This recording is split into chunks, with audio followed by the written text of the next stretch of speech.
बिस्मिल्लाहिर्रहमानिर्रहीम। मेरा नाम फैज़ान इलाही है और आज हम देखेंगे कि Walmart to Walmart drop shipping या वॉलमार्ट पे टू स्टेप ड्रॉप शिपिंग कैसे होती है।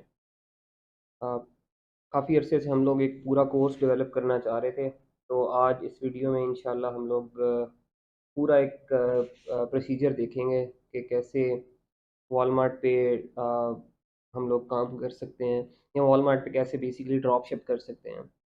तो ये वीडियो थोड़ी लेंथी होने वाली है क्योंकि इसमें हर स्टेप में जो मॉडल हम लोग फॉलो करते हैं उसका बताऊंगा, ताकि एक ही दफ़ा एक ही वीडियो में आप सारा कुछ समझ सकें और आपको सारा कुछ पता चल जाए मेनली कि वॉलमार्ट पे ड्रॉप शिपिंग कैसे होगी, क्या क्या किन किन चीज़ों का ख्याल रखना है, कैसे कैसे सारा प्रोसीजर फॉलो करना है। तो अगर आप ये वीडियो पूरी देखने वाले हैं तो अपना अपने पास कोई स्नैक्स वगैरह रख लें। चाय वगैरह अगर आप लोगों ने रखनी है तो रख लें, ताकि एक दफ़ा तसल्ली से ये वीडियो बैठ के देख लें। बड़ी उम्मीद है कि ये वाली वीडियो देखने के बाद आपको कंप्लीट एक प्रोसीजर समझ आ जाएगा कि वॉलमार्ट पे आपने कैसे काम करना है, कहाँ से स्टार्ट करना है और कहाँ पे ख़त्म करना है। तो ये एक वीडियो जो है ये आपका आपकी सारी प्रॉब्लम्स का सलूशन होने वाली है इंशाल्लाह। तो आज की वीडियो में हम लोग मेनली जो चीज़ें डिस्कस करेंगे वो ये होंगी कि वॉलमार्ट पे आपने ड्रॉप शिपिंग कैसे करनी है, Walmart to Walmart direct drop ship आपने कैसे करना है, अगर आपने टू स्टेप ड्रॉप शिपिंग करनी है तो वो कैसे करनी है, और अगर आप WFS यानी वॉलमार्ट फुलफिलमेंट सर्विसेज को यूज़ करना चाह रहे हैं तो वो आप कैसे करेंगे। तो मैं आपको एक एक चीज़ स्टेप बाय स्टेप करके दिखाऊंगा। इसके अंदर हम जो डिटेल से डिस्कस करेंगे वो आपकी सबसे पहले हम देखेंगे प्रोडक्ट हंटिंग कैसे करनी है। उसके बाद आपने कोई अच्छा प्रोडक्ट प्रॉफिटेबल प्रोडक्ट हंट कर लिया है तो उसको वॉलमार्ट के सेलर सेंटर पे लिस्ट कैसे करना है वो मैं आपको करके दिखाऊंगा।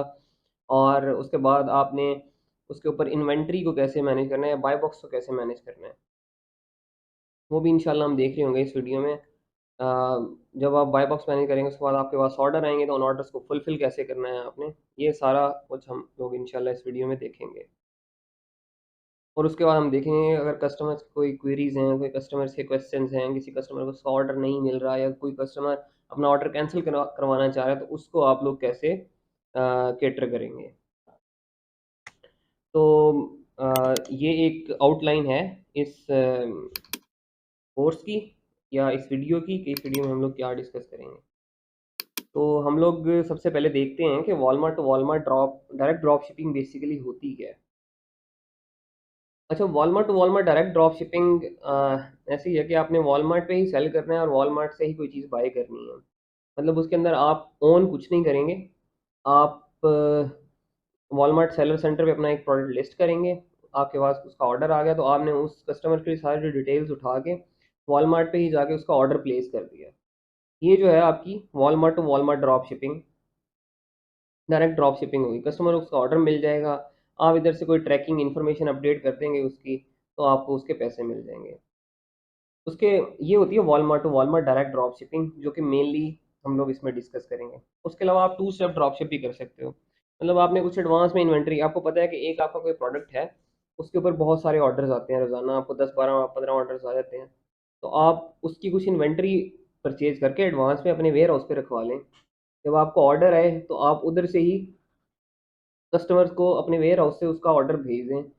और इस तरह से आपको पैकेजिंग वगैरह का इशू नहीं आएगा और इजी टू हैंडल होगा। ना आपको ये मसला होगा जब आप आउट ऑफ स्टॉक हो गए तो आप को ये भी मसला नहीं आएगा कि अब आप के पास ऑर्डर आ गया और आप बैक एंड पे आउट ऑफ स्टॉक हो गया, क्योंकि आप उतनी ही इन्वेंट्री लगाओगे जितनी के आपके वेयर हाउस में मौजूद होगी। जब आपका वेयर हाउस से आउट ऑफ स्टॉक हो जाओगे तो आप इधर से भी आउट ऑफ स्टॉक हो जाओगे। और अगर आपने फिर अब दोबारा जब भी आप उसकी इन्वेंट्री लगाओगे तब ज़ाहिर है आपके वेयर हाउस में कोई ना कोई सामान होगा। तो इस तरह से हम ब्रिज कर देते हैं basically Walmart to Walmart direct drop shipping को वेयर हाउस के साथ। वेयर हाउस अगर उसके अंदर अपना आप इन्वॉल्व कर लेंगे तो वो उसको मेनली लोग टू स्टेप ड्रॉप शिपिंग कहते हैं।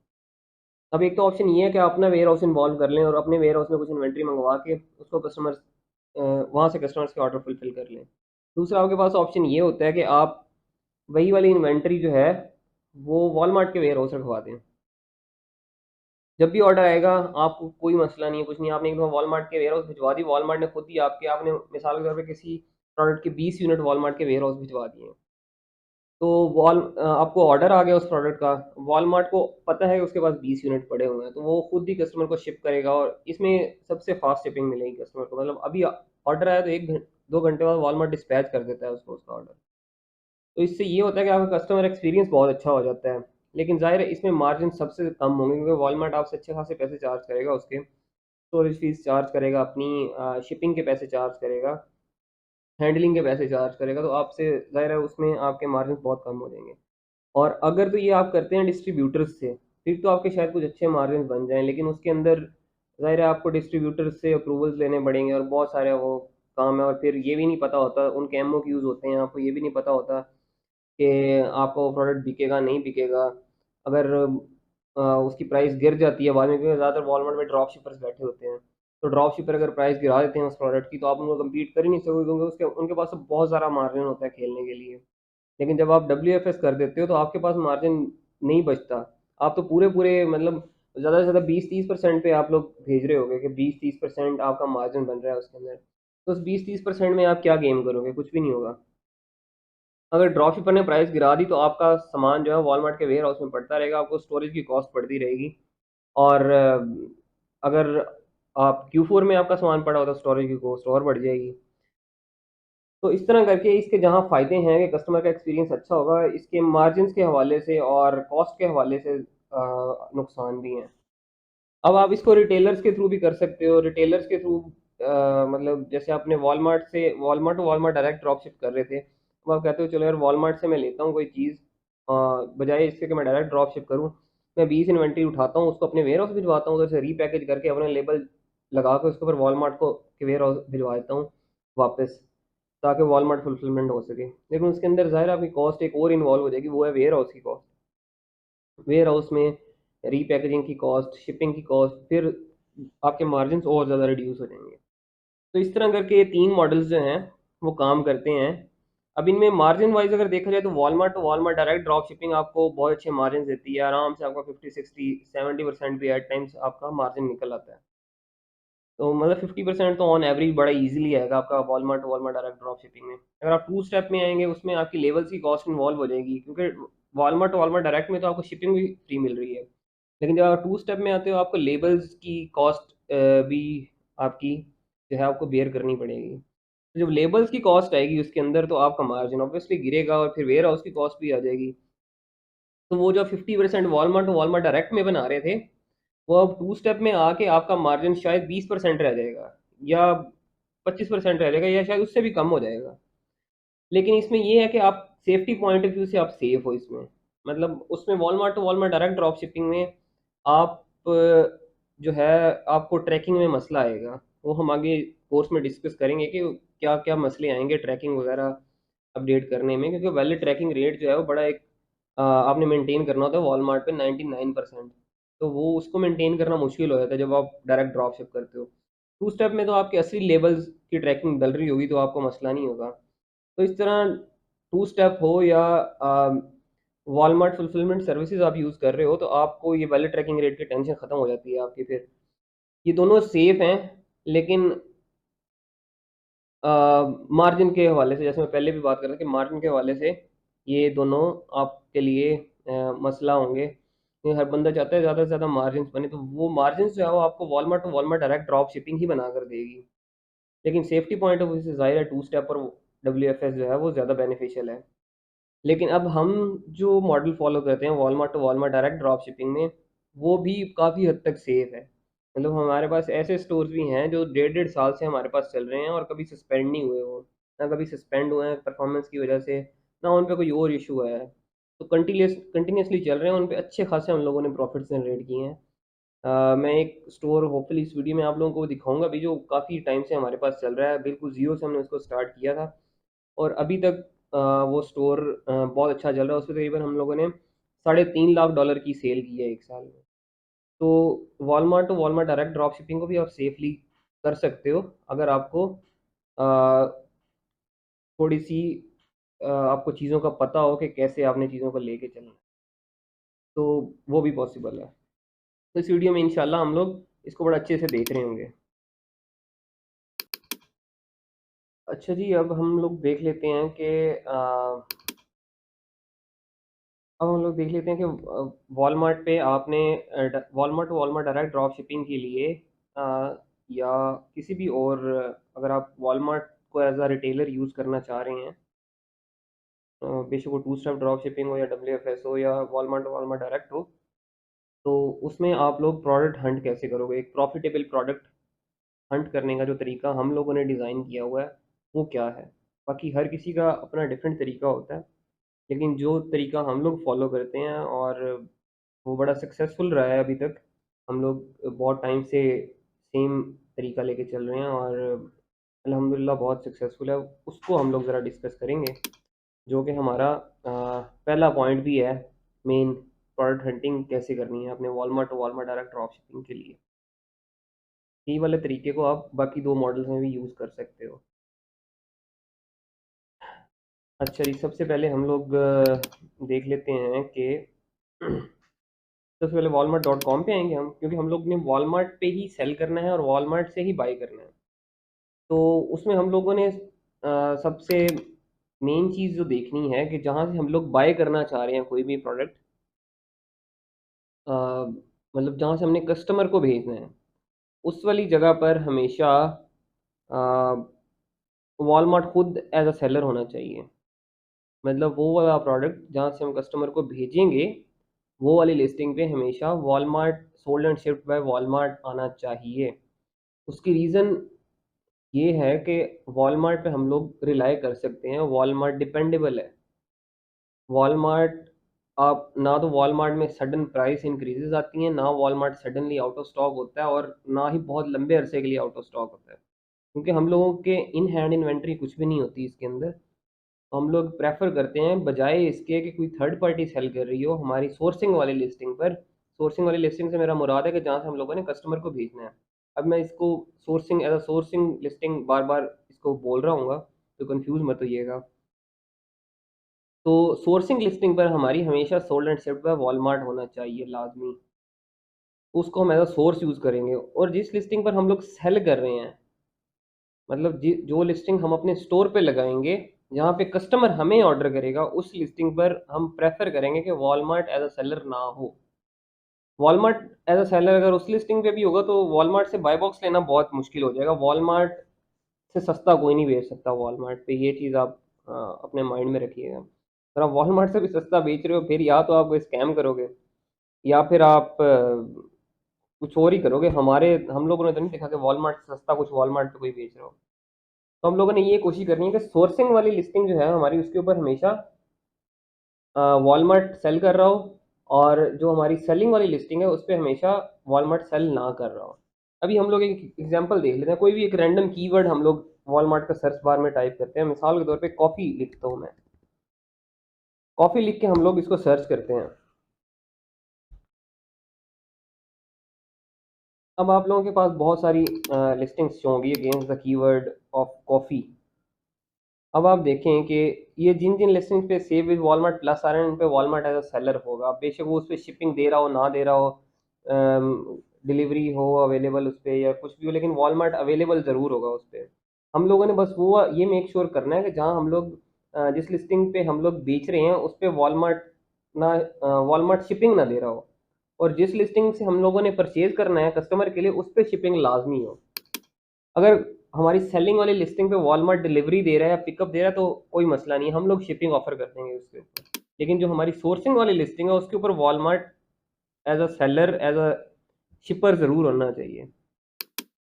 अब ये एक लिस्टिंग है, ये स्पॉन्सर्ड वाली लिस्टिंग्स पहले शो हो रही होती हैं आपको। इनको छोड़ के हम अगली किसी लिस्टिंग में चलते हैं। ये वाली लिस्टिंग है, इस पे आपको नज़र आ रहा है कि वॉलमार्ट इधर नज़र आ रहा है, पिकअप भी दे रहा है, डिलीवरी भी दे रहा है और शिपिंग भी दे रहा है। इसको हम ओपन कर लेते हैं वैसे।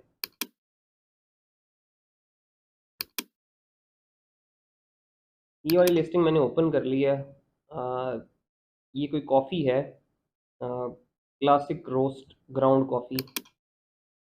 इस पे आप देखें sold and shipped by Walmart आ रहा है, तो ये as a source listing use हो सकती है। लेकिन आप इस पे भी देखें कि कुछ सेलर्स इसके ऊपर भी बेच रहे हैं। ये थर्ड पार्टी सेलर है ऑब्वियसली, लेकिन इनकी प्राइस का डिफरेंस और इस वॉलमार्ट की प्राइस का डिफरेंस बहुत ज़्यादा है, तो बहुत रेयर चांसेस हैं कि इनको ऑर्डर आए।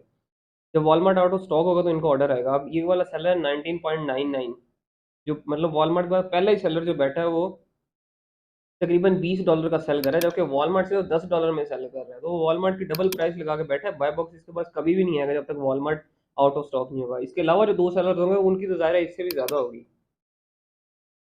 तो ये एक लिस्टिंग है जिसको हम एज अ सोर्स यूज़ कर सकते हैं। अब देखिए आपके पास दो तरीके होते हैं, या तो आप सोर्सिंग वाली पहले ढूंढ लें और उसके बाद आप उससे उसी प्रोडक्ट की सेलिंग वाली को लिस्टिंग ढूंढ लें, या फिर आप पहले सेलिंग वाली ढूंढ लें और फिर इसका सोर्स ढूंढ लें। ये दो तरीके हैं ना मेनली। अब मैं सोर्सिंग वाली मुझे मिल गई, पहले ये वाला तरीका देख लेते हैं हम। सोर्सिंग वाली लिस्टिंग मेरे पास ये आ गई। अब मैं इसका सेम लिस्टिंग ऐसी कोई ढूंढूंगा जहाँ वॉलमार्ट सेल ना कर रहा हो। मैं क्या करता हूँ, सबसे आसान तरीका, इसका टाइटल कॉपी कर लेता हूँ और उसको walmart.com पे आके सर्च कर लेता हूँ।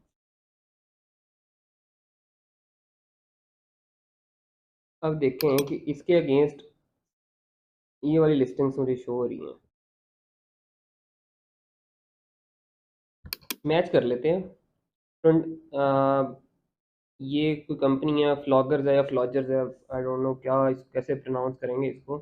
बहरहाल फ्लॉगर्स कह लेते हैं हम लोग for the time being. Folgers classic roast ground coffee, इसका फ्लेवर जो है वो मीडियम रोस्ट है, और सॉरी क्लासिक रोस्ट है इसका, और ये मीडियम रोस्टेड है। और इसका वेट जो है 25.9 आउंसेज है, और ये कैन है इसका। तो हम ये चीज़ सेम ढूंढने की कोशिश करते हैं। अब देखें ये जो सबसे पहली वाली लिस्टिंग आ रही है बिल्कुल सेम है, इसको हम लोग ओपन कर लेते हैं एक टाइम में, और इससे के अलावा मिलती जुलती लिस्टिंग भी ढूंढते हैं। अब ये वाली लिस्टिंग कोई आ रही है, इसमें पैक ऑफ 4 है, लेकिन इस पे वॉलमार्ट खुद सेल कर रहा है। और ये वो वाला जो हमारे पास जो था ये क्लासिक रोस्ट था, ये क्लासिक समथिंग एल्स है। तो ये वाला फ्लेवर भी डिफरेंट है। आप इनके कैंस का कलर भी देख लें तो आपको डिफरेंट ही मिलेगा। तो ये वाली नहीं है। इसके अलावा ये वाली है, लेकिन अब इसके ये वाली बिल्कुल सेम वही वाली लिस्टिंग है, लेकिन इसके ऊपर मसला ये है कि इसके ऊपर वॉलमार्ट एज अ सेलर भी नहीं है, लेकिन इस लिस्टिंग के ऊपर रिव्यूज़ बहुत कम है। तो बहुत रेयर चांसेस है कि इसके ऊपर आपको कोई ऑर्डर आए। आप इस पे भी लिस्ट कर सकते हो, कोई मसला नहीं है। इसको मैं एक दफ़ा खोल के भी दिखाता हूँ आप लोगों को। ये वाली लिस्टिंग है। देखें अब इसके ऊपर कुछ सेलर्स कर भी रहे हैं सेल, एक सेलर ही है अभी फिलहाल ये कर रहा है सेल, लेकिन इसके ऊपर बहुत कम चांसेस हैं कि ऑर्डर आए। इसके ऊपर ना कोई रिव्यू है ना रेटिंग है। सेलर की रिव्यूज़ और रेटिंग अलग चीज़ है, और लिस्टिंग की अलग चीज़ है। लिस्टिंग के ऊपर कोई भी रिव्यू रेटिंग नहीं है। अब इससे क्या होगा, रिव्यू रेटिंग से कस्टमर लैंड तो करेगा इस लिस्टिंग पे, लेकिन इसको बाय नहीं करेगा। आप खुद को एज अ कस्टमर एज्यूम करके देखें कि जो ऑनलाइन कस्टमर होता है उसका बाइंग एक्सपीरियंस, वो जब भी कोई बाई करने आता है चीज़, तो वो पहले वाले कस्टमर्स का बाइंग एक्सपीरियंस देखना चाहता है, और वो कहाँ से उससे पता चलता है, रिव्यूज़ और रेटिंग से। तो आप भी अगर एज अ कस्टमर कोई चीज़ बाय करने जाएंगे ऑनलाइन वॉलमार्ट पे या कहीं भी, तो आप देखेंगे कि पहले वाले जो कस्टमर्स थे उन्होंने उसको क्या रेट किया, उन्होंने उसके बारे में क्या रिव्यूज़ दिए हैं। तो जब रिव्यूज़ और रेटिंग ही नहीं होगी तो ज़ाहिर है रिलक्टेंट होंगे ना वो बाय करने से। तो ऐसी लिस्टिंग को हम लोग कंसीडर नहीं करेंगे अपने क्राइटेरिया में। लेकिन स्टिल आप इस पे बेच सकते हो, ये बंदा बेच भी रहा है, शायद आपको कभी कोई ऑर्डर आ जाए इसके ऊपर भी। लेकिन बहुत रेयर चांसेस है कि आपको कोई इधर ऑर्डर आएगा। तो इसलिए ऐसी लिस्टिंग्स को हम लोग कंसीडर नहीं करेंगे जिनके अंदर ना रिव्यू है ना रेटिंग है। तो फॉर द टाइम बीइंग मैंने इसको अपनी लिस्ट से निकाल दिया। मैं इसको कंसीडर ही नहीं करूँगा। इसके अलावा और आगे वाली 4-5 लिस्टिंग में से देख लेता हूँ मैं। अ, ये वाली कॉफ़ी ये डिफरेंट है। ये वाली सेम है ऑलमोस्ट, लेकिन इसका वेट कम है, तो इसको कंसीडर नहीं करेंगे। अच्छा, अब इसमें एक एक चीज़ ये भी है, हम लोग कभी कभी ऐसे भी करते हैं कि हम लोग अगर जैसे ये वाली फ्लॉगर्स की कॉफ़ी है क्लासिक रोस्ट और मीडियम में है ये, तो हम लोग हमारे पास जो कैन है इसका, जो जहाँ से हमने कस्टमर को भेजना है, ये वाला ये 25.9 आउंसेस का है। अब मैं देखूंगा कि अगर कोई ऐसी लिस्टिंग आ रही है जिसमें 25 के पास पास हो और कम हो उससे, मतलब कोई ऐसी लिस्टिंग आ जाती है जिसमें कैन का जो वेट है वो 20 ऑunces है फॉर एग्जांपल, तो 20 ऑunces वाले को मैं कंसिडर कर लूँगा, क्योंकि कस्टमर ने 20 वाले पे ऑर्डर किया होगा, तो अगर उसमें उससे मैं 26 वाला भेजता हूँ या 25 वाला भेजता हूँ, तो कस्टमर को कोई मसला नहीं होगा नॉर्मली। तो उससे ज़्यादा मिल रहा है तो वो उस पे कोई ज़्यादा शिकायत नहीं करेगा आपसे। लेकिन फिर भी बेहतर है कि आप एग्जैक्ट प्रोडक्ट ही भेजिए। अगर कस्टमर 20 ऑर्डर करे तो 20 ही जाएगा तो अच्छा है, लेकिन अगर उससे ज़्यादा आप भेज सकते हैं तो वो उसको भी आप एज अ ऑप्शन यूज़ कर सकते हो। लेकिन अभी इसमें मैं नहीं करूँगा, अभी मैं एग्जैक्ट ही ढूंढूंगा। अच्छा, इसके अंदर आप एक और चीज़ आप कर सकते हो, वो ये कि हम हमारी जो सोर्सिंग वाली लिस्टिंग है, इसमें आपके पास आपका जो कैन का जो वेट है वो 25.9 ऑunces है। तो आप और ये पैक ऑफ वन है, आपके पास कोई ऐसी लिस्टिंग आ जाती है जिसके ऊपर पैक ऑफ टू बिक रहा है, लेकिन यही चीज़ है, तो आप उसके ऊपर भी बेच सकते हो। जब आपको एक ऑर्डर आएगा उधर, तो आप उसके अगेंस्ट इधर से दो क्वांटिटी कस्टमर को भेज सकते हो। तो ये भी एक तरीका है, इस तरीके से भी आप सेल कर सकते हो या प्रोडक्ट हैंडल कर सकते हो।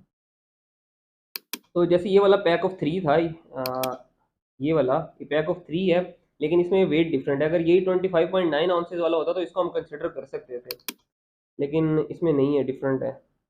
और इधर करीब करीब मुझे उसके सेम वेट वाला कोई नहीं नज़र आ रहा।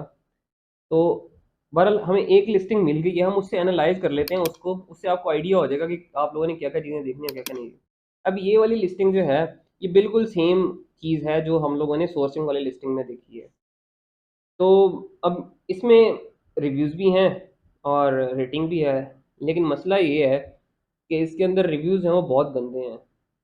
वरना सारा कुछ ठीक है, आप देखें अगर उसको, तो वो $10 का आप सोर्स करोगे, 10.47 का, और तकरीबन 17.69 पे आपका प्रोडक्ट बिक जाएगा। इससे भी ज़्यादा हो जाएगा ये, जब प्राइस बढ़ सकती है लेकिन कम भी हो सकती है, लेकिन स्टिल इसमें कुछ ना कुछ मार्जिन बनेगा आपका। अगर आपको $3-4 भी इसमें बच जाएंगे तो आप कंसिडर करोगे इसको। लेकिन मसला इसमें अब ये आ रहा है कि इसकी रिव्यू और रेटिंग बहुत बुरी है। इसमें सिर्फ 2 रिव्यूज़ हैं और वो भी 1 स्टार हैं। तो हम लोग ये चाहते हैं कि रिव्यूज़ और रेटिंग तो हो, लेकिन वो अच्छी हो। अब कोई कस्टमर आता है इस पे बाय करने, तो वो देखेगा यार 2 रिव्यूज़ हैं इसके ऊपर सिर्फ, और वो भी 1 स्टार हैं, तो वो क्यों बाय करेगा? उसको पता है कि जो 2 लोगों ने इधर से परचेज़ किया है और रिव्यू दिया है, उनका एक्सपीरियंस ही अच्छा नहीं रहा, तो उसका क्यों अच्छा रहेगा? तो हम कंसीडर करेंगे कि यार कोई ऐसी लिस्टिंग हो जिसके ऊपर रिव्यूज रेटिंग तो हो, लेकिन वो अच्छी हो। आप इस पे भी लिस्ट करोगे ऑर्डर, आपको इस पे भी आ जाएगा। लेकिन अगर अच्छी होगी, उसकी रिव्यूज और रेटिंग अच्छी होगी आपकी लिस्टिंग की, तो आपको ज़्यादा ऑर्डर्स आने के चांसेस हैं। तो इन चीज़ों का हम लोग ख्याल रखेंगे। आई होप कि आपको इस क्लैरिटी मिल गई होगी कि हम लोगों ने क्या क्या चीज़ें देखनी है। मैं एक बार फिर से इनको थोड़ा सा आपको एक तरतीब से रिपीट कर देता हूँ, क्या क्या चीज़ें आप कंसिडर करोगे। सबसे पहली चीज़ और सबसे इम्पोर्टेंट चीज़ तो ये है कि प्रोडक्ट बिल्कुल सेम होना चाहिए दोनों लिस्टिंग पे, आपकी सेलिंग वाली लिस्टिंग पे भी और सोर्सिंग वाली लिस्टिंग पे भी। उसके बाद आप देखोगे कि आपकी जो सोर्सिंग वाली लिस्टिंग है उस पे हमेशा sold and shipped by Walmart हो, और जो आपकी सेलिंग वाली लिस्टिंग है उस पे sold and shipped by Walmart ना हो। ये 2 चीज़ें हो गई। उसके बाद आप देखोगे कि आपकी जो लिस्टिंग है सेलिंग वाली, उसके ऊपर रिव्यूज़ और रेटिंग लाज़मी हो, और जितने ज़्यादा रिव्यूज़ और रेटिंग होगी उतना ज़्यादा अच्छा है। और आपकी जो रेटिंग है वो हमेशा एटलीस्ट 3 से तो ऊपर हो। अगर 3 स्टार से ऊपर है आपकी रेटिंग, तो आप ठीक है, उसको कंसीडर कर लोगे। और नंबर ऑफ रिव्यूज़ हैं आपके कम से कम 5 होने चाहिए, 5 से कम ना हो। होंगे तब भी चल जाएगा, लेकिन प्रेफरेबल ये है कि 5 से ज़्यादा हो। तो ये मेन 2-4 चीज़ें हैं जो आप लोग देखोगे। अच्छा, अब ये तो ऐसे था कि मैंने सोर्सिंग वाला पहले ढूँढा और फिर उसके बाद उसका सेलिंग वाली लिस्टिंग ढूँढ ली। अगर ऐसी आपके पास ये जो सेलिंग वाली लिस्टिंग है, ये अगर आप लोगों के पास होती, तो आप इससे सोर्सिंग वाली लिस्टिंग भी ढूँढ सकते थे बिल्कुल सेम तरीके से। आप उसका टाइटल कॉपी करके बिल्कुल जो मैंने तरीका अभी किया उसको आप रिवर्स कर देंगे, तो आप उससे वो ढूँढ लेंगे। तो ये एक मेनली सबसे आसान और सबसे ज़्यादा यूज़ होने वाला हमारा तरीका है प्रोडक्ट हंटिंग का। अच्छा, अब इसमें एक तरीका जो है ना वो आपका, आप ये भी कर सकते हो कि जो ऑलरेडी सेलर्स जो हैं वो थर्ड पार्टी सेलर्स वॉलमार्ट से बेच रहे हैं, आप लोग उनकी स्पाइंग कर लो और उधर से आप उन लोगों के प्रोडक्ट देखो कि वो क्या बेच रहे हैं। क्योंकि वो जो सेलर्स होंगे, ज़ाहिर है उन लोगों ने भी किसी न किसी तरीके से हंट किए होंगे ना प्रोडक्ट, और उनमें से आप ढूँढो कि वो लोग कहाँ से, वहाँ से आपको सेलिंग की लिस्टिंग मिल जाएगी उनकी, और आप उधर से सोर्सिंग की लिस्टिंग ढूँढ लो। मिसाल के तौर पे ये कोई सेलर अ, है K&K डिपेंडेबल्स LLC। आप इसको ओपन कर लो। इसकी व्यू इन्फॉर्मेशन आप करोगे तो ये आपको इसके प्रोडक्ट दिखाएगा सारे जो ये बेच रहा है। ये मोस्टली कॉफ़ीज़ ही बेच रहा है। मैक कैफ़े की है कोई, और ये पाइलॉन ग्राउंड एस्प्रेसो कॉफ़ी, ये सारे प्रोडक्ट्स हैं। ये आपको आइडिया हो जाएगा कि यार ये ड्रॉप शिप कर रहा है, ये क्या कर रहा है। अब इसके प्रोडक्ट्स ढूंढो। इसको कहते हैं कि सेलर स्पाइंग। आप जो ऑलरेडी सेलर जो बेच रहा है, कोई ड्रॉप शिप कर रहा है, आपको आइडिया है उसका कि यार वो ड्रॉप शिप कर रहा है, आप उसको उसकी लिस्ट उसको स्पाई कर रहे हो कि वो क्या बेच रहा है। आप इसकी सेलिंग लिस्टिंग आपको इधर से मिल जाएंगी, और आप उसको रिवर्स करके, जिस तरह मैंने आपको बताया, आप इसकी सोर्सिंग की लिस्टिंग जो है वो ढूंढ सकते हो। जिस जिसकी आपको मिल जाएगी, आप देखोगे वो प्रॉफिटेबल है नहीं है। जैसे हम लोग ये वाला प्रोडक्ट जो है, इसका ये हमारे क्राइटेरिया पे पूरा उतरता है। इसको हम लोग मतलब इसके ऊपर रिव्यूज़ भी हैं, 366 रिव्यूज़ हैं और 4.5 ऑलमोस्ट रेटिंग है इसकी। तो हम अब इसका रिवर्स करके, इसकी रिवर्स हंटिंग करके बिल्कुल हम लोग इसकी सोर्सिंग की लिस्टिंग ढूंढ लेंगे। इस तरह ये एक अच्छा प्रोडक्ट प्रोडक्ट जो है वो प्रूव हो सकता है। अगर निकलेगा तो ठीक है, अदरवाइज फिर आप कोई और प्रोडक्ट देख लोगे। जैसे ये वाला प्रोडक्ट भी अच्छा लग रहा है देखने में। इसके 76 रिव्यूज़ हैं, 4 रेटिंग है। इसका भी आप रिवर्स करके बिल्कुल सोर्सिंग की लिस्टिंग ढूंढ सकते हो। तो ये एक और तरीका है, ईज़ी तरीका to find a good product. तो इसको सेलर बाइंग कहते हैं। अच्छा जी, ये तो हो गया प्रोडक्ट हंटिंग से रिलेटेड। आप लोगों के प्रोडक्ट हंटिंग से रिलेटेड जो भी सवाल होंगे वो आप लोग कमेंट्स में पोस्ट कर दीजिएगा। हम लोग वन बाय वन या तो उसके ऊपर वीडियोस बना देंगे, या कमेंट्स में ही आप लोगों को गाइड कर देंगे प्रोडक्ट हंटिंग से रिलेटेड जो भी सवाल। तो this is all about product hunting. अब हम लोग ज़रा देखते हैं कि हमारा अगली चीज़ क्या थी डिस्कस करने वाली। अच्छा जी, प्रोडक्ट हंटिंग जो है वो हमारी कंप्लीट हो गई। इसको हम ज़रा अ, अच्छा चलें, प्रोडक्ट हंटिंग हमारी कंप्लीट हो गई। अब हम लोग क्या करते हैं कि हम लोग अपना देखते हैं कि how to list an item. अब आपने एक अच्छा प्रॉफिटेबल प्रोडक्ट ढूंढ लिया है, तो आप उसको अब वॉलमार्ट के सेलर सेंटर पे लिस्ट कैसे करेंगे।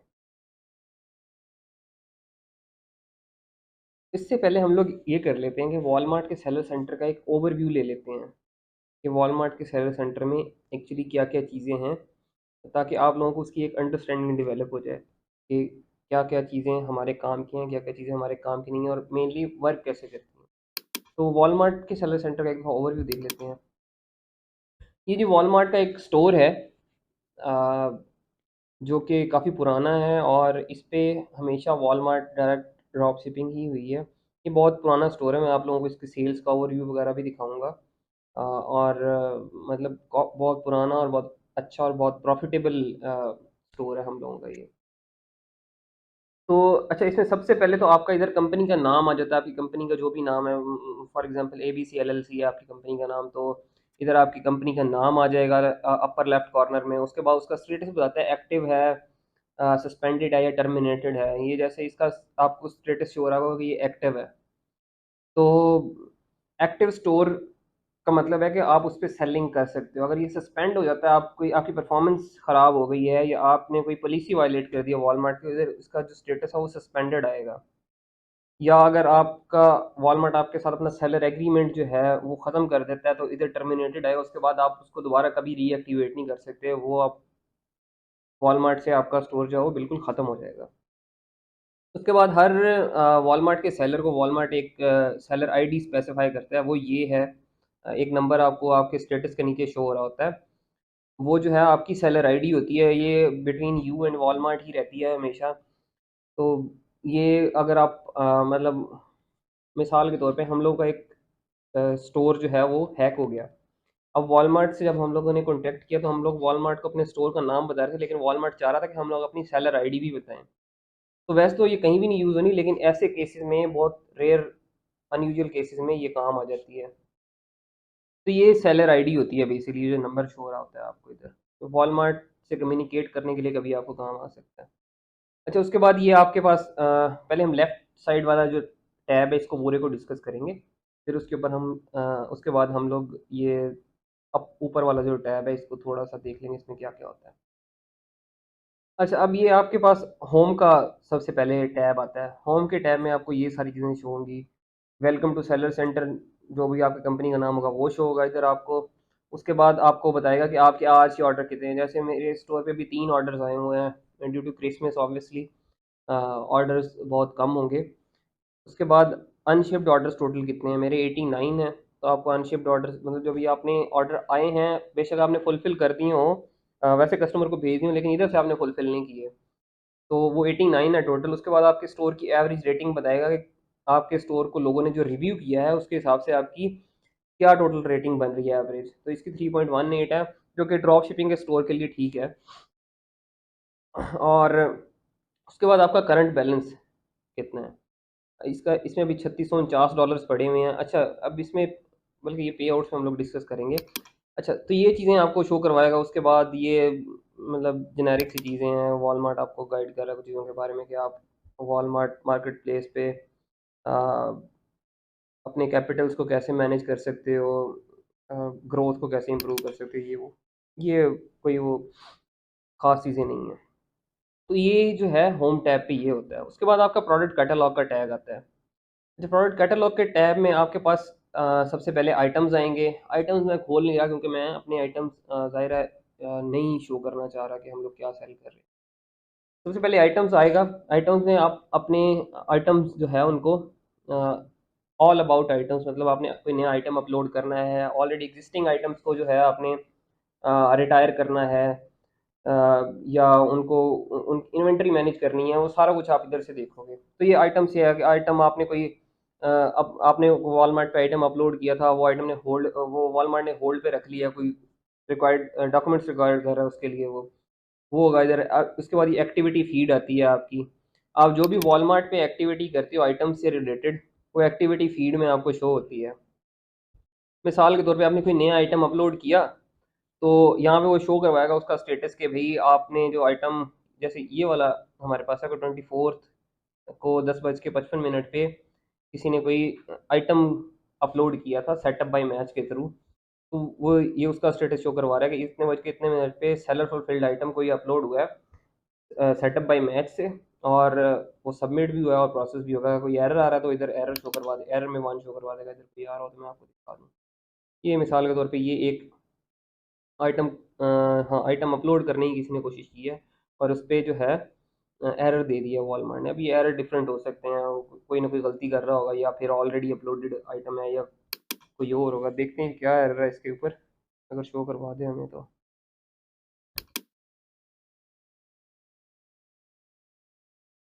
ये आई गेस डाउनलोड हो जाएगा उसके बाद शो करवाएगा। अच्छा, फिलहाल के लिए इसको छोड़े। तो एक्टिविटी फीड में बेसिकली आइटम से रिलेटेड आप जो भी एक्टिविटी कर रहे होगे तो एक्टिविटी फीड में आपको दिखाएगा। उसके बाद ये एक बड़ा इंपॉर्टेंट टूल है प्राइस वाला, ये है रीप्राइसर। इसके ऊपर मैं इंशाल्लाह एक अलग से वीडियो बनाऊंगा। इसके अंदर बेसिकली ऐसे होता है कि आप इन्वेंट्री खुद से एक एक आइटम की प्राइसेस बाय बॉक्स मैनेज करने की बजाय आप रीप्राइसर में उसको प्रोग्राम कर दो कि भाई रीप्राइसर जो है वो खुद ही सारी चीज़ें देखे। अगर कोई सेलर आपसे बाय बॉक्स ले लेता है तो रीप्राइसर खुद ही उसकी प्राइस एडजस्ट करके उस सेलर से बाय बॉक्स ले ले। तो इसकी अलग से सेटिंग्स होती हैं इसके ऊपर, ये एक पूरी अलग ही साइंस है। तो इसके लिए इंशाल्लाह मैं एक अलग से वीडियो बनाऊंगा आप लोगों के लिए। वाल ये रीप्राइसर टूल जो है वो बड़ा, अगर कोई किसी को ये सही से यूज़ करना आता है तो बड़ी यूज़फुल चीज़ है। और इंशाल्लाह जब मैं इसके ऊपर वीडियो बनाऊंगा तो आपको समझ आएगी। ये बेसिकली आपका बाय बॉक्स मैनेजमेंट में बहुत काम आएगा आपको। आप सेल्स इंक्रीज़ करना चाहते हो और आप ये चाहते हो कि यार मैं बार बार इन्वेंट्री अपडेट ना मतलब बार बार प्राइस अपडेट ना करनी पड़े मुझे आइटम्स की। वो जो ड्रॉप शिपिंग वाले प्रोडक्ट्स होते हैं ना उनके ऊपर रेस लगी हुई होती है। हर सेलर चाहता है कि उसके पास बाय बॉक्स रहे। आप एक दफ़ा आप प्राइस चेंज करोगे, आप 5 मिनट बाद देखोगे दोबारा उसके ऊपर प्राइस चेंज हुई हुई होगी। तो अगर आपके पास ये 100 आइटम्स आपने लिस्ट किए हों और 100 आइटम्स पे आपको हर 5 मिनट बाद प्राइस चेंज हो रही है तो बड़ा मुश्किल हो जाता है। तो इसलिए फिर सेल्स को मेंटेन, अगर आप ज़्यादा सेल्स लेना चाहते हो तो रीप्राइसर उसमें आपको बहुत हेल्प करेगा। आप उन 100 आइटम्स पर रीप्राइसर लगा दो, रीप्राइसर खुद ही प्राइस एडजस्ट करता रहेगा आपकी। इससे कुछ ड्रॉबैक्स भी हैं लेकिन मोस्टली इसके बहुत ज़्यादा फ़ायदे हैं अगर कोई इसको सही से यूटिलाइज़ कर ले तो। तो दैट्स हाउ द रिप्राइसर वर्क्स। उसके बाद हम देखते हैं ऑर्डर मैनेजमेंट का टैब आ जाता है हमारे पास। ऑर्डर मैनेजमेंट में अब आपके वो सारे जो हैं ऑर्डर्स वगैरह, आपके जो ऑर्डर्स आ रहे हैं, आपने जो ऑर्डर शिप कर दिए हैं, आपने जो ऑर्डर कैंसिल किए हैं, आपके जो अनशिप्ड ऑर्डर हैं वो सारे शो करवाता है आपको। जैसे ये मिसाल के तौर पे कि ऑर्डर आया है 25 तारीख को, उसका वो बता रहा है कि आपने 29 तारीख से पहले पहले इसको शिप करना है, और कितनी प्राइस है उसकी, कस्टमर का नाम क्या है, each and everything about orders इधर आपको मिलेगा। आपने ऑर्डर्स को शिप करना है, अगर अगर आप इधर से वन बाय वन एक ऑर्डर को ओपन करोगे और फिर उसके अंदर जाके टैब में उसकी ट्रैकिंग इन्फॉर्मेशन अपडेट करोगे तो वो शिप हो जाएगा। तो ऑर्डर से रिलेटेड सारा कुछ इधर आएगा आपका। उसके बाद इधर रिटर्न्स एंड रिफंड्स का टैब आ जाता है। रिटर्न्स और रिफंड्स का सबको पता ही होगा क्या होता है। वो आपने किसी कस्टमर को कोई ऑर्डर भेजा है, उसको नहीं मिला तो वो कहता है कि भाई मुझे रिफंड चाहिए, या उसके को मिल गया वो कहता है कि मैंने रिटर्न करना है। तो वो सारी चीज़ें जो हैं, आपको कितने कस्टमर्स ने ऑर्डर रिटर्न हुए हैं, कितनों को रिफंड हुआ है, वो सारा कुछ इधर शो होता है। हाँ, वॉलमार्ट पे ना ऐसे है कि वॉलमार्ट आपसे पूछेगा नहीं कभी भी कि आपने रिफंड करना है नहीं करना। वॉलमार्ट अपनी मर्जी से रिफंड कर देता है कस्टमर को। मतलब किसी कस्टमर ने कॉल की वॉलमार्ट को कि भाई मैंने ऑर्डर किया था वॉलमार्ट से, ये सेलर है, इससे ऑर्डर किया था और मेरा ये मसला है, तो वॉलमार्ट आपसे नहीं पूछेगा बिल्कुल भी, वॉलमार्ट खुद ही रिफंड कर देता है। तो इसलिए वॉलमार्ट में थोड़ा एहतियात से चलना पड़ता है। बिल्कुल जो चीज़ आप कस्टमर को दिखा रहे हो वही भेजो, और कस्टमर को टाइमली रिस्पॉन्ड करो हर चीज़ में, ताकि वॉलमार्ट के ऑटोमेटिक रिफंड से आप लोग बच सको। ये तो है। इधर सारे आपके जो भी रिटर्न रिफंड जो हो गए हैं या जो होने वाले हैं, इन प्रोसेस हैं, वो सारे इधर से शो होंगे आपको। उसके बाद ये है एडजस्टमेंट्स का टैब।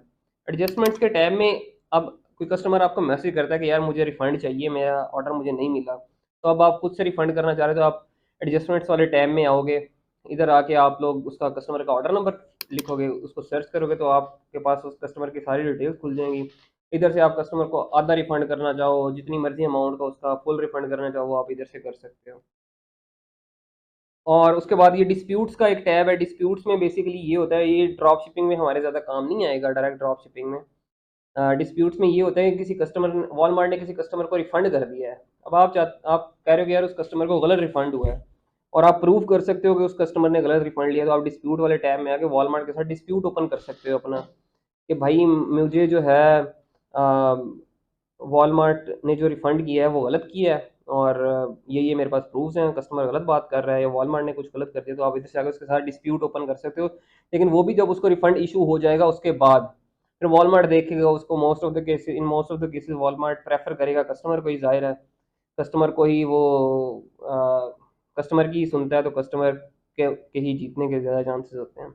इसलिए डायरेक्ट ड्रॉप शिपिंग में वैसे भी अप्रूव करना मुश्किल होता है आपके लिए। तो इसको ना ही यूटिलाइज करें वाइल डूइंग ड्रॉप शिपिंग, तो ठीक है। थोड़े बहुत रिफंड्स आप बर्दाश्त करें, क्योंकि आप अच्छे खासे मार्जिन बना रहे होते हैं, प्रॉफिट अच्छा खासा बना रहे होते हैं। अच्छा, उसके बाद है जी सबसे इंपॉर्टेंट टैब एनालिटिक्स का। एनालिटिक्स में आप, अच्छा मैं आप लोगों को दिखाता हूँ कि मैं जो बार बार कह रहा था कि हम लोगों के पास एक, हम लोग डायरेक्ट ड्रॉप शिपिंग सेफली कैसे कर रहे हैं। अब ये मेरे पास एक स्टोर है, ये इसकी सेल्स लो हैं आजकल ड्यू टू क्रिसमस। अदरवाइज इस स्टोर पे मैं आपको दिखाता हूँ। अच्छा, ये ओवरव्यू वाला टैब है, इसमें आपको ना सारा कुछ शो करवाता है कि आपकी कितनी सेल्स हैं over the whatever period you want to know.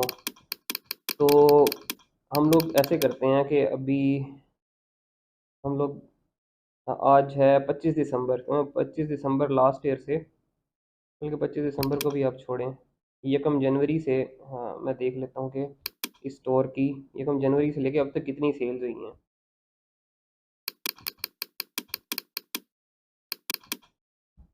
तो अब ये मुझे पूरा एक साल का इसका ओवरव्यू दे देगा, मतलब 1 जनवरी से, अच्छा 1 जनवरी से 25 दिसंबर तक इस स्टोर पे हम लोगों ने $3,24,000 की सेल की है। उसमें 15,000 ऑर्डर टोटल हम लोगों के पास आए हैं। और अच्छा, अब ये वाली जो ये ना टोटल सेल्स हैं, मतलब इसमें से रिफंड्स सारे, रिफंड्स और कैंसल्ड सेल्स जो हैं वो सारी एक्सक्लूड हुई हुई हैं। आप देखें अगर कैंसल्ड सेल्स को भी मिला लें तकरीबन $4,11,000 की सेल हुई हुई है हमारी स्टोर पे। लेकिन रिफंड और $14,000 के रिफंड हम लोगों ने किए हैं सिर्फ। $72,000 की सेल्स कैंसिल हुई हैं, कस्टमर की रिक्वेस्ट पे होती हैं मोस्टली। तो अगर ये वाली सारी सेल मिलाएं तकरीबन 4,11,000 डॉलर की हम लोगों ने सेल की है, लेकिन refund and each and everything निकाल के भी हम लोगों ने 3,24,000 डॉलर की वो सेल्स हैं जो कस्टमर को गई हैं, या जो टोटल पैसे हमें वॉलमार्ट ने दिए हैं वो 3,24,000 डॉलर हैं। ठीक है जी। तो ये डायरेक्ट ड्रॉप शिपिंग का स्टोर है बिल्कुल। इसमें मतलब बहुत सेफली हम लोगों ने काम किया है। आपको नज़र आ रही होंगी चीज़ें। तो ये जो ओवरव्यू वाला टैब है, इसमें बेसिकली आपको आप देख सकते हो कि आप लोगों ने टोटल जो भी आप पीरियड इधर से फ़िल्टर्स लगा लो, अकाउंट WFS के थ्रू कितनी सेल्स हैं आपकी, या वैसे सेलर टोटल अकाउंट की कितनी सेल्स हैं। कोई भी फ़िल्टर लगाना चाहो इधर, वैसे आप कैटेगरी वाइज़ देखना चाहो कि यार किसी एक कैटेगरी में मैं देखना चाह रहा हूँ, या किसी कोई एक जो आप ब्रांड सेल कर रहे हो उनमें से किसी एक ब्रांड की सेल्स देखना चाह रहा हूँ, इधर से सारा कुछ आप देख सकते हो।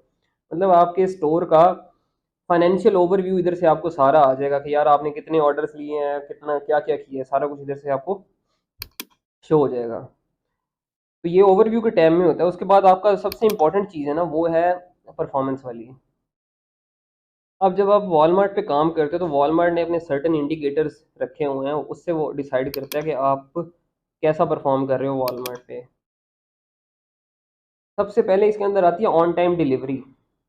ऑन टाइम डिलीवरी रेट, कि आप कस्टमर को जो डेट प्रॉमिस कर रहे हो कि इस डेट को आपको मिल जाएगा ऑर्डर, उसमें आप कितने परसेंट उसको कस्टमर्स को कितने परसेंट कस्टमर्स को उसी डेट के हिसाब से दे रहे हो।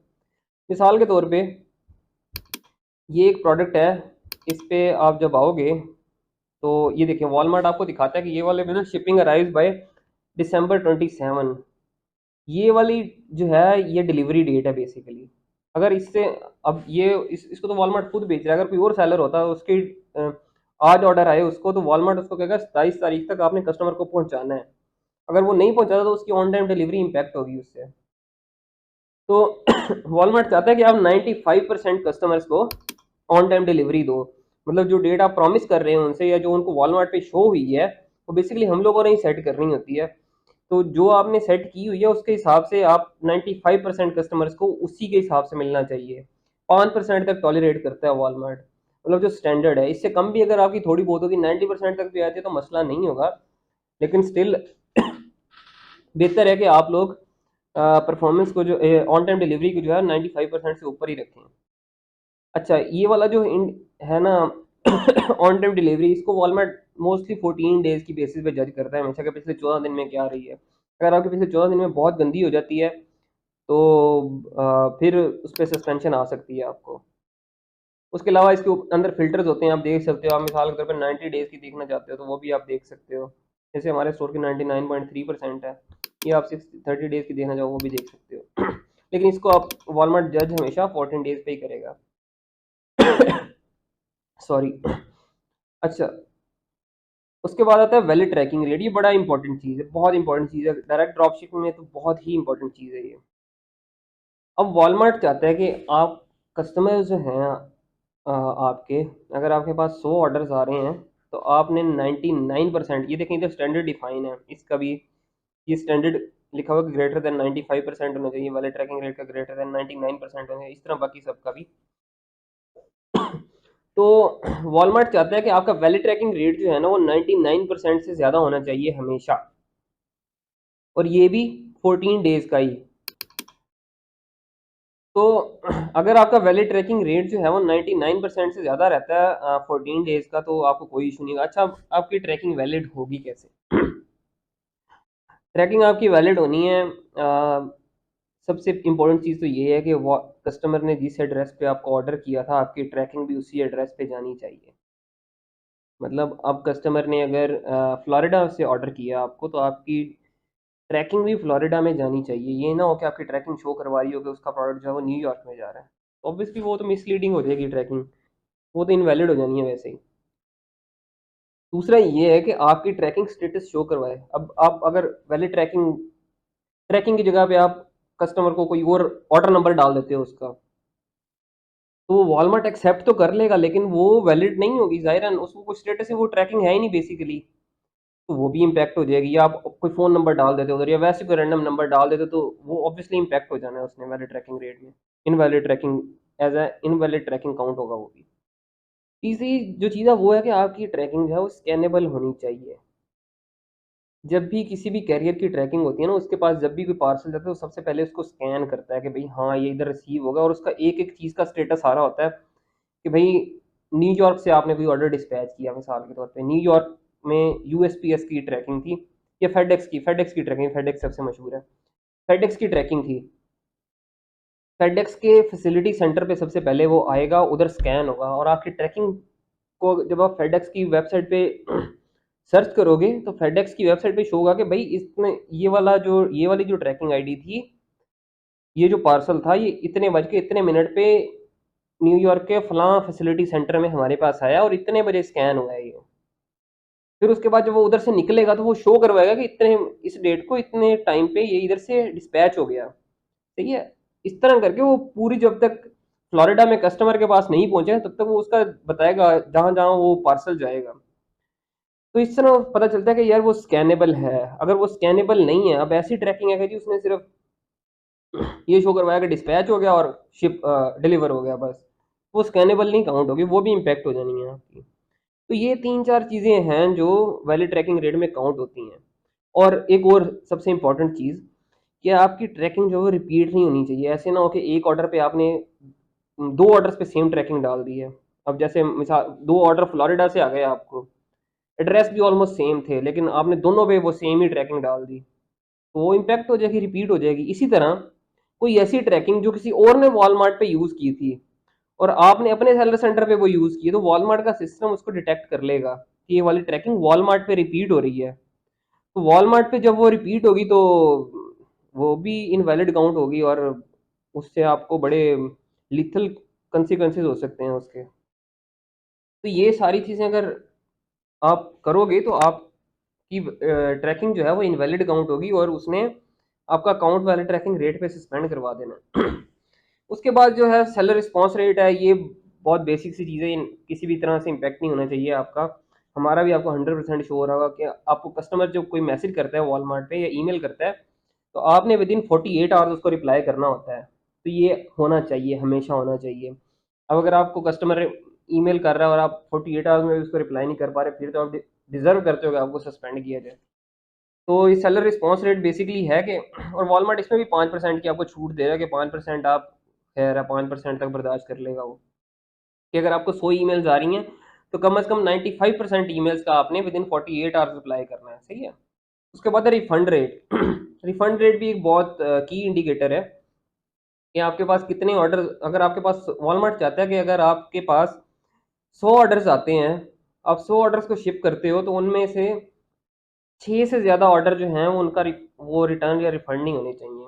अगर उससे ज़्यादा होते हैं तो आपको आपका रिफंड रेट इम्पैक्ट हो। जैसे हमारा 3.6% है, जो कि डायरेक्ट ड्रॉप शिपिंग में बड़ा रीज़नेबल है, और इतना मतलब ये 90 डेज़ का होता है, तो 90 डेज़ के हिसाब से कुछ भी नहीं है ये 3.6।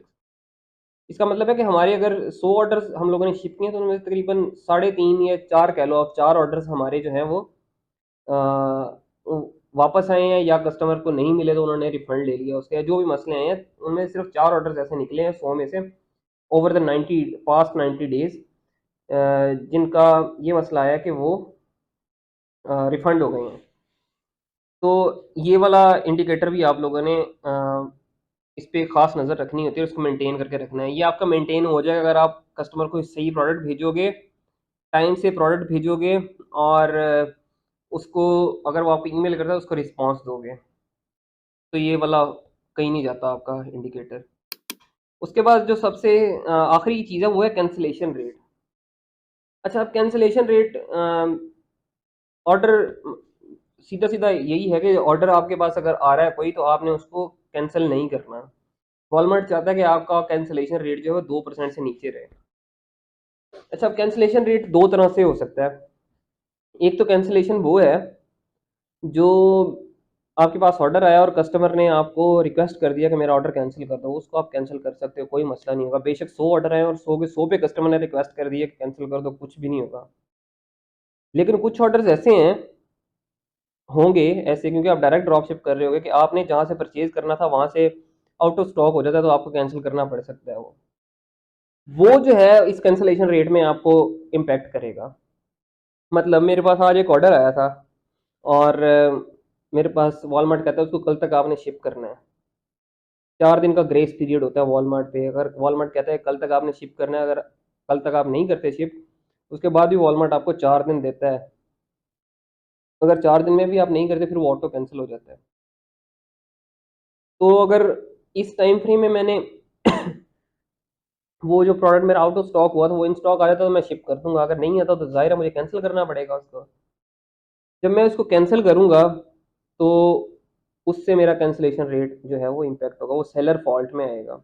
अगर कस्टमर रिक्वेस्ट करके कैंसिल करवा रहा है फिर जो है वो कस्टमर फॉल्ट में आता है, फिर वो कैंसिलेशन रेट में काउंट नहीं होता। तो वॉलमार्ट चाहता है कि आपका कैंसिलेशन रेट जो 2% से कम रहे। मतलब अगर आपके पास 100 ऑर्डर आए थे तो आप उनमें से मैक्सिमम 2 ऑर्डर्स कैंसिल कर सकते हो। 2% से ज़्यादा नहीं जाना चाहिए। 2% से ज़्यादा जाएगा, जितना ज़्यादा जाता जाएगा उतने ज़्यादा आपके कैंसिलेशन की सस्पेंशन के चांसेस बढ़ते जाएंगे। कैंसिलेशन रेट पे भी आपको सस्पेंशन लग सकती है। उसके बाद आप इसके अंदर ये अपने कैरियर्स की परफॉर्मेंस देखना तो देख सकते हो, जो कि इररिलेवेंट है बिल्कुल हमारे लिए। तो this is all about performance tab. बहुत इंपॉर्टेंट चीज़ है ये। इनमें से कोई भी इंडिकेटर अगर आपका ख़राब होता है तो आपको जो है वो सस्पेंशन लग सकती है इनमें से किसी भी रीज़न की वजह से। अच्छा जी,